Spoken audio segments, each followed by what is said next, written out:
Engkau Bapa yang mengasihiku, kuasa-Mu memulihkanku, hati yang baru Kau berikan untukku dapat melihat.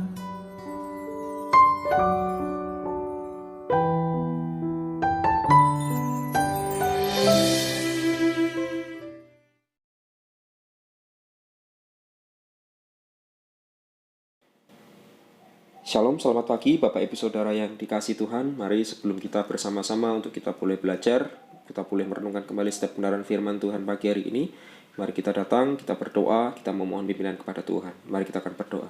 Bapa dalam surga, kami mengucap syukur untuk setiap kesempatan yang boleh Engkau beri, setiap waktu yang boleh Tuhan izinkan ada dalam kehidupan kami. Setelah sepanjang minggu ini, Kau Tuhan boleh menjagai kami dalam segala aktivitas kami, pekerjaan kami, sekolah kami, bahkan pelayanan kami. Kami percaya, kami bersyukur ketika pagi hari ini kami boleh datang bersekutu. Kami boleh muji dan muliakan nama Tuhan, berikan persembahan terbaik untuk Engkau. Bahkan sebentar kami mau belajar kembali merenungkan kebenaran firman-Mu. Tuhan, sertai setiap kami, pribadi lepas pribadi. Kami menyerahkan setiap jemaat Tuhan di tempat ini, baik yang pagi hari ini beribadah di gereja maupun yang pagi hari ini beribadah di rumah-rumah. Karena satu dan lain hal, kami percaya Tuhan dimanapun kami berada, ketika hati kami tulus, ketika hati kami percaya dengan sungguh kepada Engkau, kami percaya Engkau hadir di tengah-tengah kami. Kami serahkan firman-Mu pagi hari ke dalam tangan kuasa-Mu, kami siap menyambut berkat-Mu, hanya di dalam nama-Mu yang kudus. Haleluya. Amin. Shalom, selamat pagi Bapak Ibu Saudara. Mari kita akan buka bagian firman Tuhan kita pagi hari ini. Kita akan buka Alkitab kita. Bagian firman Tuhan kita pagi hari ini diambil dari Injil Yohanes pasal yang ke-11, ayat yang ke-17 sampai yang ke-21. Mari kita akan perhatikan bersama-sama. Demikian bunyi firman Tuhan. Maka ketika Yesus tiba, didapatinya Lazarus setelah 4 hari berbaring di dalam kubur. Betania terletak dekat Yerusalem, kira-kira 2 mil jauhnya. Di situ banyak orang Yahudi telah datang kepada Marta dan Maria untuk menghibur mereka berhubung dengan kematian saudaranya. Ketika Marta mendengar bahwa Yesus datang, ia pergi mendapatkannya, tetapi Maria tinggal di rumah. Kata Marta kepada Yesus, "Tuhan, sekiranya Engkau ada di sini, saudaraku pasti tidak mati." Amin. Berbahagialah bagi kita sekalian yang boleh membaca, merenungkan setiap kebenaran firman Tuhan ini.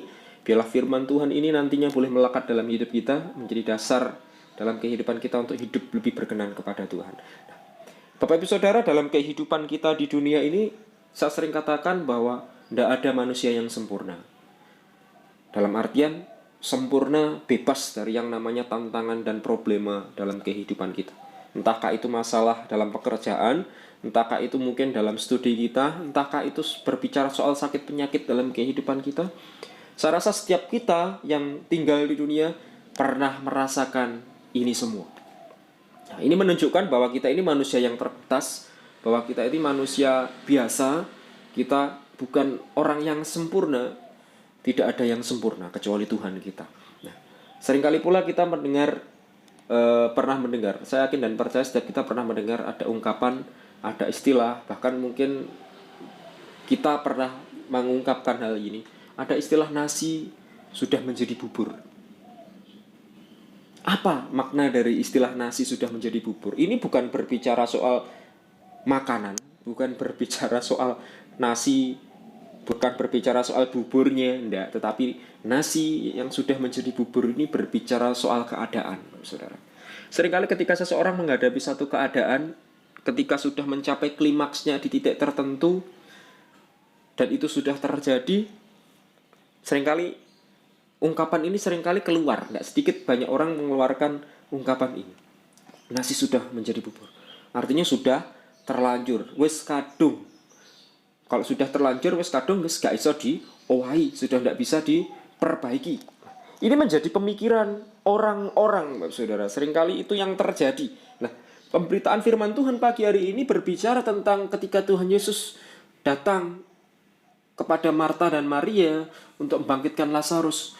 Dalam satu perikop di dalam pasal yang ke-11, Lazarus dibangkitkan. Kalau Bapak Ibu Saudara perhatikan dari bagian firman Tuhan yang kita baca, pemikiran-pemikiran nasi yang sudah menjadi bubur tadi yang saya katakan di awal tadi, ini pun juga bisa kita temui dalam pemikiran Marta dan Maria pada waktu itu. Kalau Bapak Ibu Saudara lihat dalam ayat yang ke-21, bahkan Marta katakan di sana kepada Yesus, "Tuhan, sekiranya Engkau ada di sini, saudaraku pasti tidak mati." Seolah-olah di sini Marta mempersalahkan Tuhan Yesus. Kenapa kok Tuhan Yesus datangnya terlambat? Kalau waktu Lazarus sakit Tuhan datang, mungkin Lazarus bisa disembuhkan dengan mujizat Tuhan. Nah, karena banyak orang tahu bahwa Tuhan Yesus mampu menyembuhkan orang-orang yang sakit, tetapi dalam situasi ini Lazarus sudah mati, dikatakan 4 hari berbaring. Bapak Saudara bisa bayangkan 1-2 hari saja orang yang sudah meninggal dibiarkan begitu saja sudah bau, Saudara. Baunya sudah menyengat. Ini 4 hari berbaring, Saudara.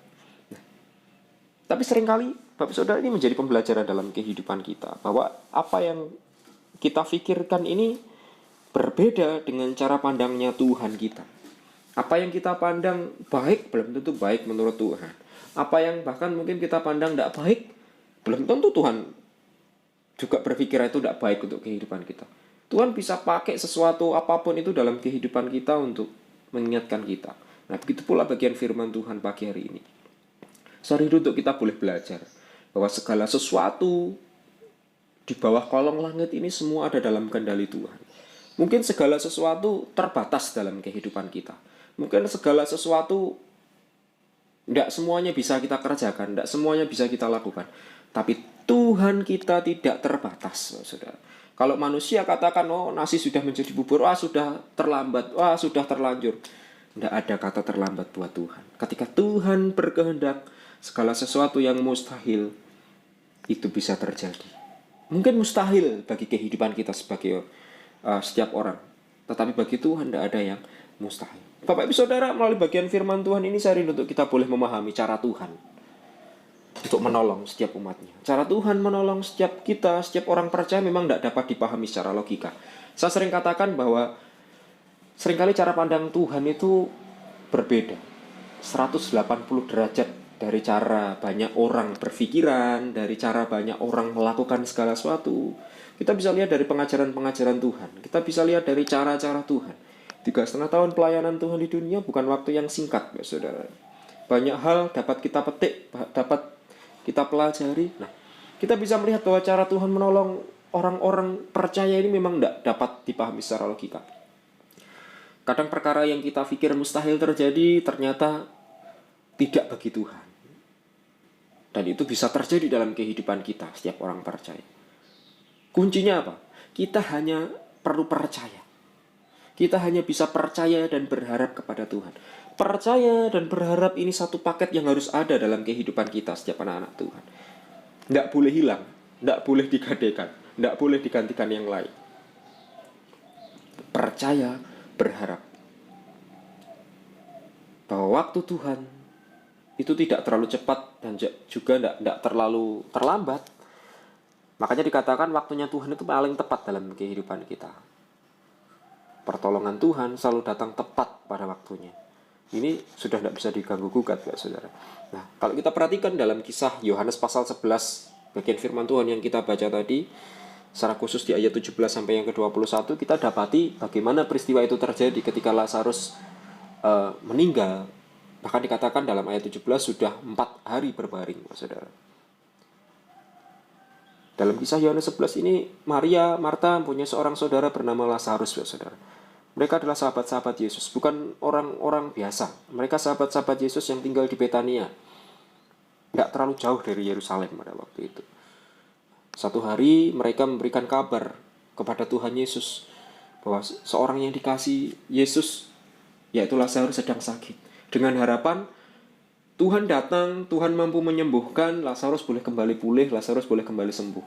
Ketika Lazarus masih sakit-sakitan, dikirimlah kabar kepada Tuhan Yesus, Saudara, dengan harapan Tuhan Yesus datang dan menyembuhkan.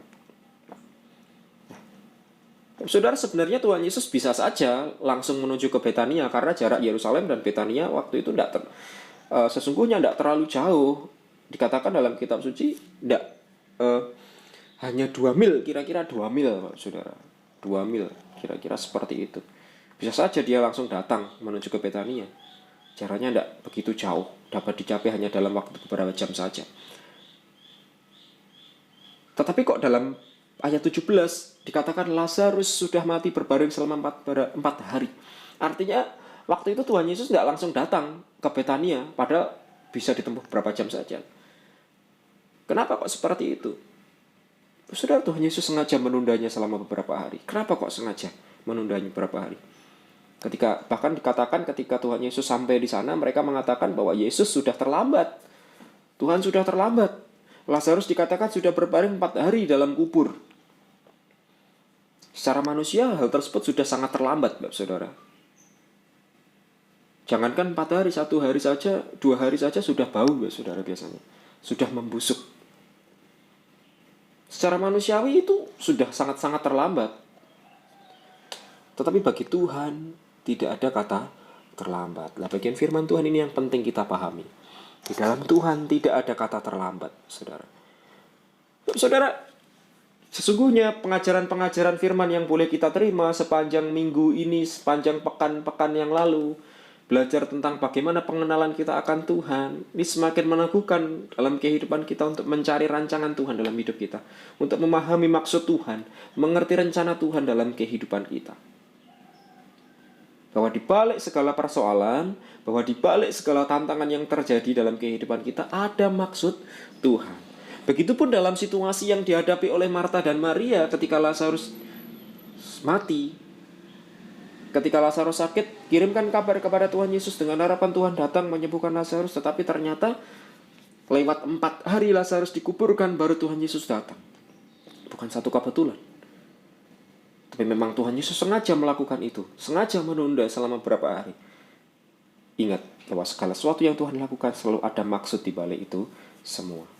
Yesus ternyata punya agenda yang lain, saudara. Tuhan punya maksud yang lain. Bukan sekedar untuk menyembuhkan Lazarus. Saudara, kita tahu Tuhan kita. Mudah saja ketika Tuhan mau menyembuhkan Lazarus. Mudah saja ketika Tuhan mau menyembuhkan orang yang sakit. Mujizat menyembuhkan orang sakit bukan hanya sekali 2 kali. Berkali-kali Tuhan lakukan itu, saudara. Tapi yang Tuhan mau bukan sekedar untuk menyembuhkan Lazarus, tapi untuk membangkitkannya dari kematian. Ia ingin menyatakan kemahakuasaannya di tengah-tengah orang banyak. Melalui demonstrasi apa yang dilakukan oleh Tuhan Yesus itu banyak orang bisa melihat. Pada akhirnya mereka boleh percaya. Ada maksud dan rencana Tuhan di balik segala sesuatu yang terjadi. Begitu pula dalam kehidupan Bapak, Ibu, Saudara, dan saya. Bapak, Saudara, kita tidak pernah tahu rencana Tuhan dalam hidup kita. Tapi satu hal yang pasti yang boleh kita percayai bahwa rancangan Tuhan dalam kehidupan kita itu adalah rancangan damai sejahtera. Yeremia 29 ayat 11. Bukan rancangan yang mencelakakan. Terlepas dari segala apa yang mungkin saat ini kita lakukan. Terlepas dari segala apa yang mungkin saat ini kita alami, kita rasakan. Di balik itu semua ada maksud Tuhan. Inilah pentingnya kita memahami pesan-pesan Tuhan dari minggu ke minggu tentang pengenalan akan Tuhan. Bahwa kita bukan hanya sekedar tahu, tapi kita harus mengenal Tuhan dalam kehidupan kita. Sehingga kita boleh ngerti ada sesuatu di balik segala persoalan yang terjadi dalam kehidupan kita. Tapi saudara, menjalani hidup sebagai orang percaya itu kadang seringkali kita diperhadapkan pada situasi dan keadaan yang rasanya mustahil untuk diselesaikan. Seberapa di antara kita yang pernah mengalami? Saya yakin dan percaya bukan seberapa saja, tetapi semua pernah merasakan situasi yang demikian. Sebagai orang yang percaya khususnya, kita diperhadapkan dalam situasi keadaan yang rasanya mustahil untuk diselesaikan. Saya yakin dan percaya setiap kita pernah mengalami tantangan-tantangan yang berbeda. Rasa-rasanya abot, rasa-rasanya susah untuk diselesaikan. Rasa-rasanya mustahil.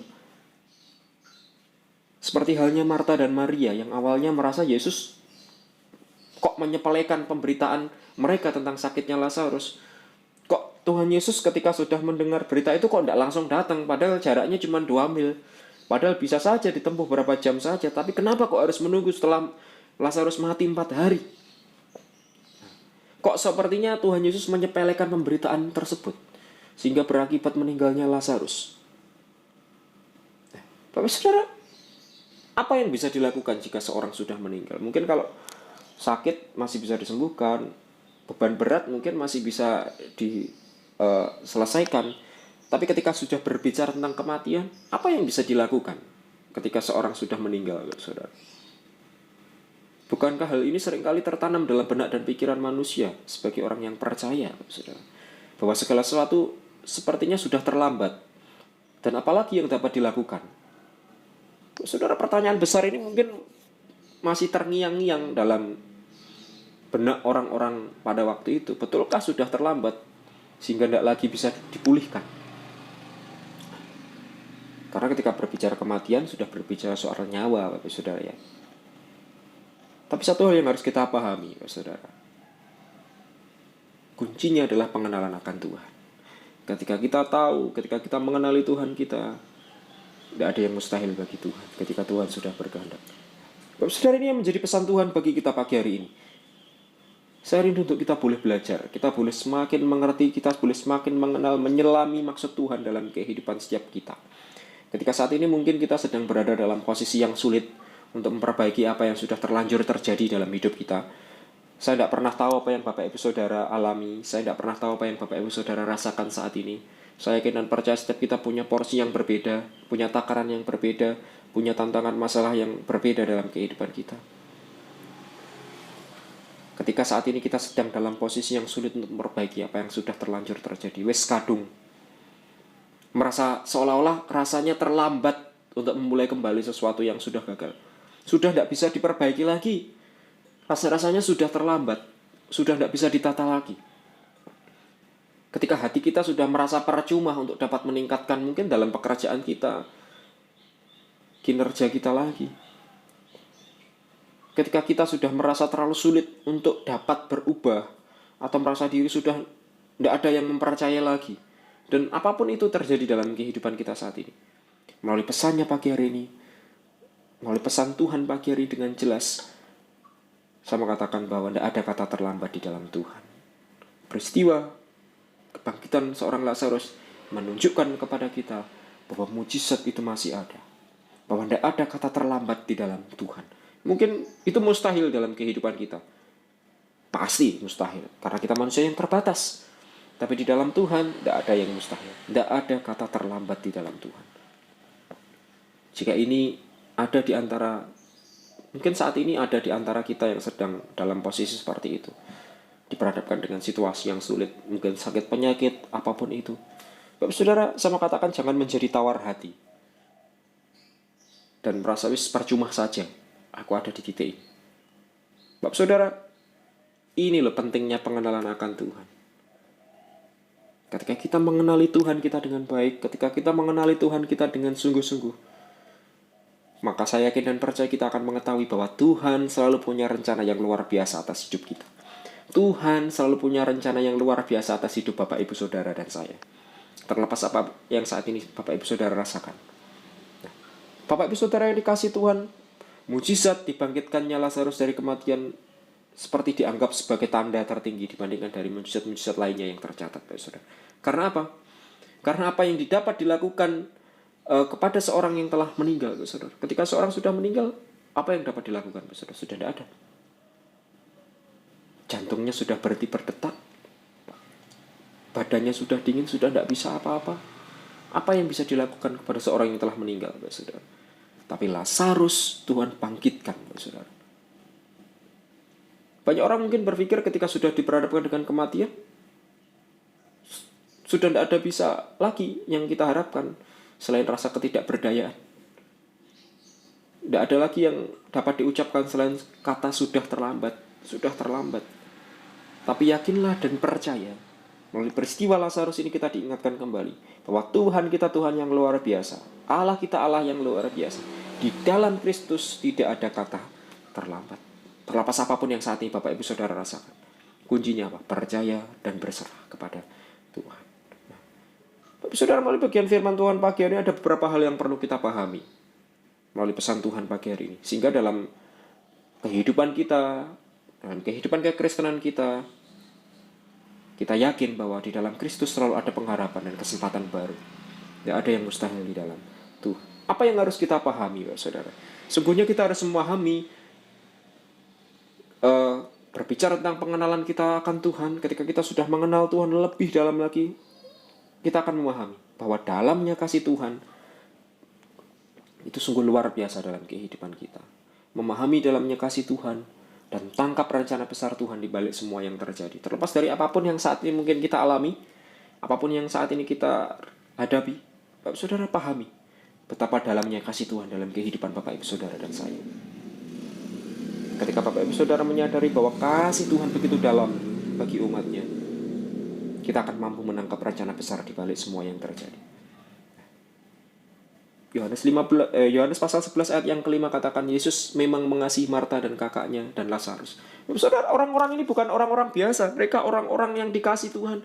Mereka dikatakan sahabat-sahabatnya Tuhan Yesus. Jadi peristiwa meninggalnya Lazarus ini sempat menimbulkan pukulan besar bagi Maria dan Marta, saudara. Bagaimana tidak, mereka dari sejak awal sakitnya Lazarus, mereka sudah mengutus orang untuk memberi kabar kepada Yesus.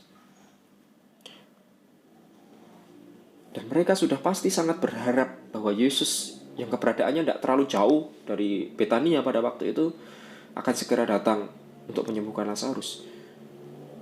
Lazarus, Marta, Maria bukan orang-orang yang biasa. Mereka disebut sahabat-sahabatnya Yesus. Namun yang terjadi apa? Yang terjadi adalah sebaliknya, saudara. Yesus dengan sengaja menunda kedatangannya sehingga meninggalkan Lazarus. Saudara, pada akhirnya hal ini menimbulkan tanda tanya besar dalam kehidupan orang-orang percaya. Apakah ini bukti bahwa Yesus sudah tidak mengasihi mereka lagi? Pertanyaan besar ini pula juga terpatri dalam diri seorang Marta pada waktu itu. Apakah Yesus sudah tidak mengasihi mereka lagi? Atau apakah ini salah satu bukti kecerobohan Yesus dalam pelayanannya sehingga menyebabkan meninggalnya nyawa seseorang? Saudara, pada waktu itu berbagai kecurigaan, berbagai prasangka buruk, berbagai anggapan mulai bermunculan, saudara. Nah, kondisi ini, prasangka-prasangka seperti ini seringkali juga timbul dalam hati orang-orang percaya, saudara. Ketika kita menghadapi masalah, ketika kita menghadapi situasi yang sulit, ketika kita diperhadapkan dengan banyak hal, ketika kita mengalami peristiwa yang hasilnya tidak sesuai dengan keinginan kita, tidak sesuai dengan ekspektasi kita, maka reaksinya apa? Terburu-buru kecewa. Tidak sedikit pula yang marah kepada Tuhan. Kok seperti ini sih Tuhan? Aku sudah setia Tuhan. Kenapa kok seperti ini? Tuhan dianggap tidak mengasihinya. Akibatnya apa? Tidak sedikit pula dari orang-orang ini mulai membatasi diri dalam mengikut Tuhan. Ngapain ikut Tuhan? Ikut Tuhan pun juga percuma dalam situasi seperti ini. Terlebih lagi apa yang dihadapi oleh Marta dan Maria pada waktu itu, kehilangan saudaranya, dikatakan sudah meninggal. Bapak Saudara, berbicara kematian ini bukan satu hal yang mudah. Bukan hanya Marta dan Maria. Saya yakin dan percaya setiap kita ketika kita menghadapi situasi yang sama, kehilangan orang-orang yang terkasih, rasa-rasanya yang dirasakan pun juga terasa dalam kehidupan kita. Kecewa, marah. Bapak Saudara, sedikit kesaksian dari saya, sesungguhnya saya pun pernah merasa ada di titik ini. Ketika Tuhan panggil orang-orang yang saya kasihi. Saya katakan tahun ini tahun-tahun yang berat buat keluarga kami. Karena banyak dari keluarga kami yang dipanggil Tuhan. Sesungguhnya saya meyakini, saya percaya bahwa kematian itu suatu kepastian. Bahwa setiap orang pasti akan dipanggil Tuhan. Tapi seringkali rasa belum siap itu yang selalu ada dalam kehidupan kita. Tanpa terkecuali saya. Ketika Tuhan panggil ibu saya, jujur ketika waktu itu saya marah sama Tuhan. Ketika ibu saya mulai masuk di rumah sakit, ketika dipindah di rumah sakit yang terakhir, dokter sudah angkat tangan, dokter sudah katakan, ini angel mas untuk didandani. Organ-organ dalam sudah terserang semua. Kenapa kok tidak dari awal seperti ini, seperti ini, seperti ini? Di situ hati saya hancur, saudara. Orang yang paling saya kasih, orang yang paling dekat dengan saya, tapi Tuhan panggil. Tuhan berikan hal yang seperti itu. Satu pertanyaan besar timbul dalam diri saya. Kenapa harus ibu saya? Ibu saya orang yang baik, melayani Tuhan, orang yang setia, hidupnya untuk Tuhan. Sepanjang saya kenal ibu saya, sepanjang saya tinggal dengan ibu saya tidak pernah punya sakit penyakit yang begitu berat. Kalau orang di kampung, orang di desa kalau sakit pusing, batuk, wis minumnya Mixagrip sembuh. Itu yang dilakukan ibu saya. Sejauh saya kenal ibu saya tidak pernah punya penyakit sebegitu beratnya, Bapak Saudara. Tapi ketika waktu itu, sekitar bulan Februari, ibu jatuh sakit. Saya pun kaget, loh kok seperti ini. Sampai mungkin kalau Bapak Ibu Saudara yang tahu, yang dulu mengunjungi ke Tulungagung tahu kondisi ibu saya. Dulu ibu saya itu gemuk sampai habis badannya, kurus. Saya pun juga kaget, saudara. Makanya waktu di rumah sakit, waktu itu saya pergi, ketika saya sudah ketemu dokter, karena bapak saya capek, bapak saya waktu itu tidak ada di rumah sakit, saya yang nganter waktu dia antar ke rumah sakit yang terakhir. Dokter sudah pasrah, dokter sudah angkat tangan, keluarga harus siap-siap. Saya dengan tertunduk, saya lesu, saya pergi, saya menyendiri, saya nangis, saya berdoa, saya ngomong sama Tuhan, Tuhan kenapa harus seperti ini? Saya marah sama Tuhan. Tuhan, keluarga saya ini keluarga yang setia loh, keluarga yang melayani Tuhan. Kenapa kok harus seperti ini? Bapak Saudara, tetapi ketika segala sesuatunya, ketika Tuhan panggil ibu saya, semakin kesini saya semakin ngerti, saya semakin menyadari bahwa sesungguhnya itu ada maksud dan rencana Tuhan. Berbicara kesembuhan bukan berarti harus sembuh total, saudara. Saya yakin dan percaya ibu saya sudah sembuh, ibu saya sudah tidak merasakan sakit penyakit lagi. Ketika semakin kesini saya menyadari, saya semakin mengerti. Seandainya ibu saya itu waktu itu bisa cuci darah dan mungkin bisa bertahan, justru malah kasihan. Karena akan ketergantungan dengan fisiknya yang sudah tidak begitu kuat, justru malah akan disiksa. Saudara, itu loh perlunya kita mengerti pengenalan akan Tuhan. Ketika kita mampu mengenali Tuhan, kita akan mampu menyelami maksud Tuhan dalam kehidupan kita. Saudara, kondisi yang sama yang dialami oleh Marta dan Maria, saya yakin dan percaya prasangka-prasangka yang seperti ini seringkali banyak dialami oleh orang-orang percaya. Ketika mengalami peristiwa yang hasilnya tidak sesuai dengan keinginannya, maka reaksinya apa? Terburu-buru kecewa, marah kepada Tuhan.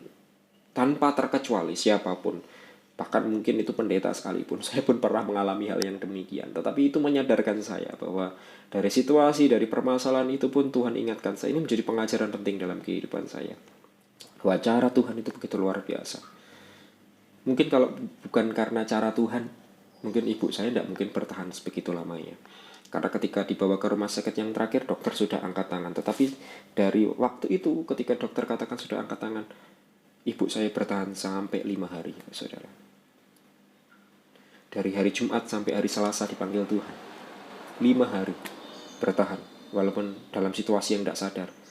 Masih bisa nunggu kakak saya yang pulang dari Cilegon ke Tulungagung, saudara. Artinya apa? Bah, sungguhnya Tuhan berikan kekuatan baru dalam kehidupan anak-anaknya. Kalau kita mengerti, mengenali, menyelami Tuhan dengan sungguh, pikiran-pikirannya seperti itu tidak akan ada dalam kehidupan kita. Ketika prasangka, hal-hal buruk, pemikiran-pemikiran buruk, kekecewaan itu masih mengendap dalam hati kita, sesungguhnya kegelapan yang ada dalam diri kita, Tuhan dianggap tidak mengasihi. Akibatnya apa? Tidak sedikit pula banyak orang membatasi diri dalam mengikut Tuhan. Padahal satu hal yang telah ditekankan sejak awal dari bagian firman Tuhan yang kita baca tadi, alasan Yesus melakukan itu semua karena Yesus mengasihi Maria, Marta, dan Lazarus. Ayat yang kelima tadi, semua dilakukan atas dasar kasihnya. Saudara, ketika kita berbicara kasih, persepsi kasihnya Tuhan ini yang perlu kita pahami. Seringkali kita menganggap bahwa berbicara tentang kasih itu hanya secara letterlek saja. Tidak sedikit orang loh salah kaprah dengan yang namanya kasihnya Tuhan. Seringkali banyak orang menganggap bahwa kasihnya Tuhan itu kepada umatnya yang dikasihnya adalah sebatas tentang rasa disayang, dibelai-belai terus-menerus, diberi keenaan, diberi kenyamanan. Salah, saudara. Kasihnya Tuhan itu tidak berbicara kenyamanan dunia. Saudara, kasihnya Tuhan dalam kehidupan kita, setiap umatnya, setiap orang-orang percaya, kasihnya Tuhan itu yang membentuk kita. Kasihnya Tuhan itu yang Tuhan menempa kita. Karena kasihnya maka Ia ingin kita maju. Karena kasihnya makanya Tuhan ingin kita bertumbuh. Karena kasihnya Dia ingin kita dewasa.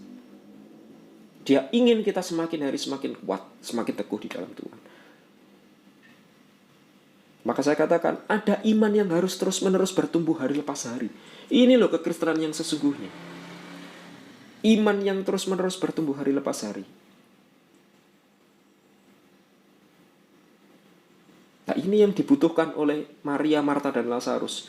Bukan lagi iman sembuh dari sakit, tapi iman yang terus-menerus bertumbuh dewasa, teguh, kuat sepanjang hari. Hari lepas hari dalam kehidupannya. Begitu pula dalam kehidupan kita. Bapak saudara, ketika kita mengaku diri sebagai orang yang percaya, tapi kita masih sering kecewa kepada Tuhan karena situasi yang kita hadapi, saya katakan sesungguhnya kita ini sudah bukan ke orang Kristen kekanak-kanakan lagi. Kita sudah bukan anak-anak lagi yang harus didulang, yang harus diberikan susu. Saudara, kita sudah ada di titik di mana kita harus bertumbuh dewasa. Iman yang kita miliki bukan iman yang harus ditetah lagi, enggak. Tapi harus terus bertumbuh hari lepas hari. Sehingga kita boleh mengerti, memahami maksud Tuhan dalam kehidupan kita. Kita boleh mengerti rencana Tuhan dalam kehidupan kita. Bahwa rancangan Tuhan, rancangan damai sejahtera bukan rancangan yang mencelakakan. Yeremia 29 ayat yang ke-11. Nah, ini pesan Tuhan yang pertama yang harus kita pahami. Memahami dalamnya kasih Tuhan dan menangkap rencana besar di balik segala sesuatu yang terjadi dalam kehidupan kita. Yang terakhir, yang kedua, apa yang harus kita pahami? Memahami bahwa keputusan tidak akan mengubah apa-apa. Memahami bahwa keputusasaan ini tidak akan mengubahkan apa-apa. Perhatikan ayat yang ke-23 sampai yang ke-24 di pasal yang ke-11. Kata Yesus kepada Marta, saudaramu akan bangkit. Kata Marta kepadanya, aku tahu bahwa ia akan bangkit pada waktu orang-orang bangkit di akhir zaman. Saudara, dari perkataan Marta di sini kita bisa melihat keputusasaan ada dari keluar dari ucapannya, saudara. Ketika Marta menyambut Yesus, baru saja tiba, ia mengungkapkan rasa penyesalannya bahwa betapa Yesus telah terlambat datang. Tuhan, Engkau terlambat sekali datang. Sekiranya Yesus datang lebih awal, yaitu pada waktu Lazarus masih dalam keadaan sakit, maka tentunya ia tidak akan mati. Itu pemikiran manusia, logika manusia. Apalagi yang bisa dilakukan sekarang ketika Tuhan Yesus datang, ketika Lazarus sudah mati selama 4 hari. Begitulah yang dipikirkan Marta. Begitulah pula yang dipikirkan banyak orang di dunia ini, saudara. Ketika segala sesuatu seolah-olah sudah terlambat. Bahkan ketika Yesus mengatakan bahwa saudaranya akan ia bangkitkan. Apa respon seorang Marta? Marta hanya menimpali tentang akan adanya kebangkitan orang-orang di akhir zaman nanti. Sesungguhnya ini berbicara kekecewaan, berbicara penyesalannya. Saudara. Tapi kita diingatkan kembali bahwa penyesalan itu tidak akan mengubah apa-apa. Apakah ketika kita menyesal, segala sesuatu yang terjadi itu bisa berubah? Ya. Saudara, beberapa kali pula Tuhan Yesus meyakinkan Marta. Berkali-kali pula ia menimpali untuk sesuatu yang akan datang di masa depan. Saudara, sesungguhnya Tuhan Yesus ini di sini mau mengingatkan kepada Marta bahwa Tuhan itu mampu melakukan segala sesuatu. Bahkan yang mustahil sekalipun menurut manusia. Tapi di pandangan Marta, semua sudah terlambat sekalipun ada Yesus di hadapannya. Bapak Ibu Saudara yang dikasih Tuhan, ketika berada dalam situasi buruk, seperti tidak ada jalan keluar, seolah-olah jalannya sudah tertutup. Umumnya banyak orang akan mudah sekali kecewa, banyak orang mudah sekali putus asa, banyak orang akan frustasi dan akhirnya menyerah kepada keadaan. Itu yang umumnya terjadi dialami oleh banyak orang, saudara. Banyak orang seringkali berkata, tidak mungkin ini bisa disembuhkan, tidak mungkin Lazarus bisa dibangkitkan, dan segala perkataan tidak mungkin lainnya, saudara. Karena apa? Tidak percaya tadi. Karena kadung kecewa, karena sudah terlanjur kecewa. Tapi saudara, satu hal yang harus kita pahami, satu hal yang harus kita ketahui, bahwa keberhasilan atau kegagalan ini bukanlah berbicara soal nasib, saudara. Keberhasilan, kegagalan ini bukanlah nasib, tetapi merupakan dampak dari respon kita terhadap situasi atau masalah yang terjadi. Beberapa waktu yang lalu kita sudah belajar bagaimana kita meresponi dengan benar. Belajar dari kehidupan seorang Daud, saudara. Kita belajar dari kehidupan seorang Daud. Bedanya Daud dan Saul ketika meresponi segala sesuatu. Respon negatif yang dibawa oleh Saul dan respon positif yang dibawa oleh Daud. Membawa Daud kepada titik tertinggi dalam kehidupannya. Respon negatif yang dibawa Saul membawa Saul turun dari titik tertinggi ke titik terendah dalam kehidupannya, saudara. Begitulah bagian firman Tuhan pagi hari ingatkan kepada kita bahwa keberhasilan atau kegagalan itu bukan berbicara soal nasib, bukan berbicara soal peruntungan, jaduknya, seandainya, bukan seperti itu. Tapi keberhasilan, kegagalan itu merupakan dampak dari respon kita. Apa respon hati kita terhadap situasi dan masalah yang terjadi? Kembali lagi, saya ingatkan, bukan soal bisa atau tidak bisa, mau atau tidak. Begitu pula terjadi dalam kehidupan kita terkait pembacaan firman pagi hari ini. Mau atau tidak kita percaya kepada Tuhan. Bapak saudara, orang yang berhasil itu bukan orang yang tidak pernah gagal. Adakah di sini Bapak Ibu saudara yang sukses dalam pekerjaannya, otomatis jalannya gampang saja, tidak pernah gagal dalam hidupnya? Saya yakin tidak ada. Ada titik di mana kita pernah terjatuh, ada titik di mana kita pernah gagal. Tapi dari kegagalan itu kita belajar. Kita belajar untuk merangkak naik lagi. Ya. Artinya di sini menunjukkan bahwa orang yang berhasil itu bukanlah orang yang tidak pernah gagal atau tidak pernah mengalami masalah dalam hidupnya. Justru orang yang berhasil itu orang yang mampu menangkap setiap kesulitan menjadi sebuah kesempatan untuk meraih keberhasilan. Mampu melihat peluang di tengah segala ketidakmungkinan terjadi. Nah, pertanyaannya bukan bisa atau tidak bisa, mau atau tidak kita menangkap segala sesuatu itu dalam kehidupan kita. Makanya bagian pesan firman Tuhan yang kedua ini ingatkan kepada kita, pahami bahwa keputusasaan itu tidak akan mengubah apa-apa. Saudara, ketika orang sudah hidup dalam keputusasaan, sesungguhnya orang itu sudah berserah, wis nyerah, saudara. Wis merasa wis segala sesuatunya tidak mungkin terjadi. Tetapi Tuhan selalu ingatkan bahwa harus ada harapan dalam hidup kita. Nah, ingat 3 hal yang harus ada dalam kehidupan kita: iman, pengharapan, dan kasih. Ketika kita memiliki iman, kita juga harus punya harapan, pengharapan dalam hidup kita. Dan hidup di dalam kasih yang daripada Tuhan. Saudara, milikilah harapan. Saya pernah katakan bahwa orang yang paling miskin di dunia itu bukan orang yang tidak punya kekayaan, tapi orang yang tidak punya pengharapan dalam hidupnya. Begitu pula kayak gambaran orang yang berhasil. Orang yang berhasil bukanlah orang yang tidak pernah gagal atau tidak mungkin mengalami masalah dalam kehidupannya. Tidak. Tetapi orang yang berhasil adalah orang yang mampu menangkap setiap kesulitan menjadi sebuah kesempatan untuk meraih keberhasilan. Nah, maka dari itu jangan pernah hidupi keputusasaan dalam hidup. Ketika mungkin tantangan terjadi dalam kehidupan kita, ketika mungkin kegagalan terjadi dalam kehidupan kita, ketika mungkin masalah terjadi dalam hidup kita, jangan pernah tawar hati. Belajarlah dari setiap kegagalan itu, melangkah dalam setiap keadaan.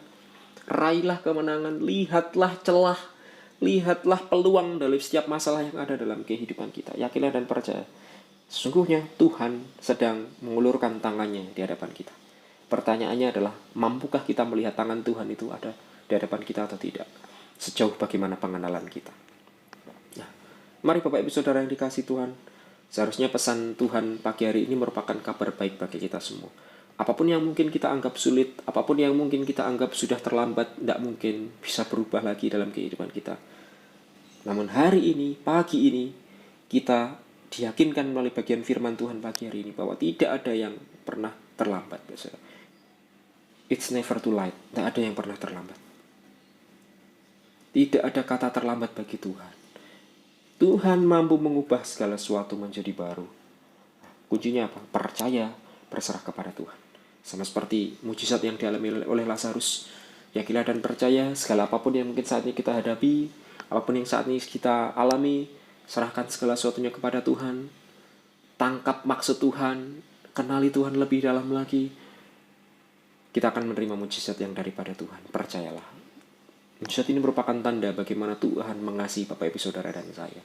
Hidupi itu, yakinlah itu, Tuhan ada bagi Bapak Ibu Saudara dan saya. Amin. Mari kita akan berdoa.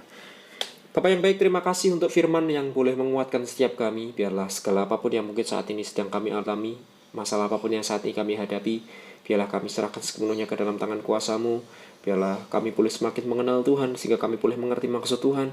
Kami boleh memahami rencana Tuhan dalam kehidupan kami, sehingga apapun yang terjadi dalam kehidupan kami yang saat ini kami alami, kami percaya bahwa Tuhan sedang mengulurkan tangan-Mu dalam kehidupan kami. Engkau Tuhan sedang mengangkat kami dari jurang yang mungkin saat ini sedang kami alami.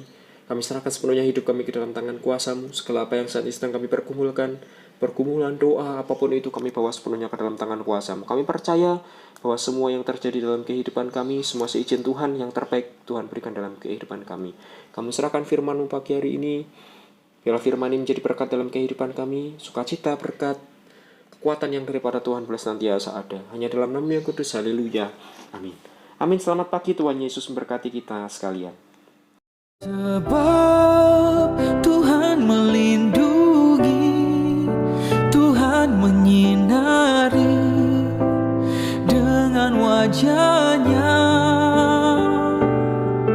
memberi kasih karunia, damai sejahtera. Tuhan Yesus berkata,